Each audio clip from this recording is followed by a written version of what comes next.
La reconnaissance des compétences des travailleurs génère des retombées considérables sur la productivité, la polyvalence, la motivation des employés, le recrutement de la main-d'œuvre et la rétention du personnel.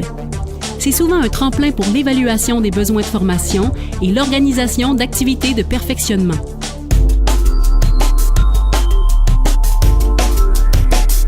Plusieurs d'entre eux n'ont jamais eu de certificat ou un diplôme, et c'est très valorisant pour les travailleurs de se sentir évalués, se sentir reconnus pour ce qu'ils savent, ce qu'ils font.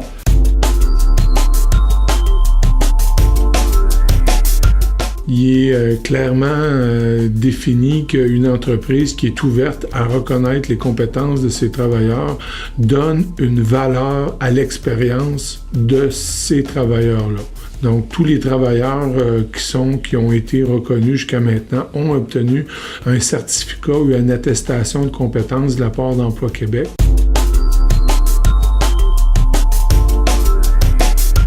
Quand on veut accueillir des nouveaux travailleurs, quand on veut former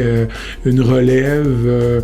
faire de la place à la nouvelle génération, quand on a des gens qui sont reconnus et motivés, il est certain que le travail se fait d'une façon beaucoup plus fluide, puis va amener une efficacité puis une productivité au travail.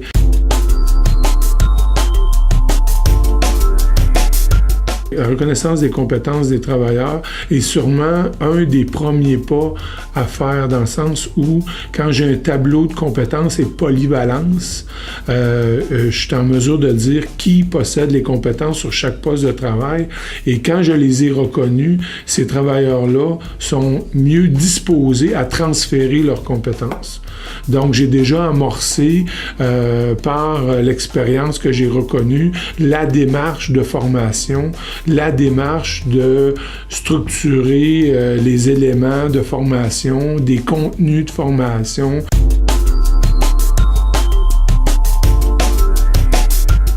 Pour l'entreprise, la reconnaissance des compétences professionnelles, c'est que ça lui permet de faire la gestion de la compétence de son personnel, d'être capable de faire un bilan, capable de faire par la suite un plan de développement, faire en sorte qu'elle puisse atteindre ses objectifs d'affaires. Alors, au fond, de plus en plus, l'entreprise est confrontée à satisfaire de plus en plus une clientèle exigeante, de réduire ses délais de livraison, d'introduire des méthodes de production de valeur ajoutée, puis pour que tout cela puisse se faire, d'arrimer sa stratégie d'affaires à sa stratégie ressources humaines, bien évidemment, il faut savoir quelle est la compétence de nos employés en vue d'en faire le développement.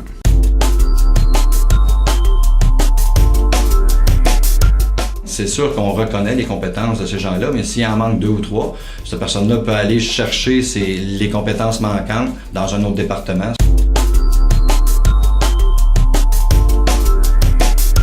C'est que ça leur permet vraiment de pouvoir faire reconnaître de façon officielle toute l'expérience qu'ils ont acquis dans leur milieu de travail en termes de mobilité professionnelle, soit à l'interne en fonction d'un plan de développement de main-d'œuvre qui pourrait être fait pour eux, ou encore de pouvoir obtenir une plus grande mobilité entre entreprises.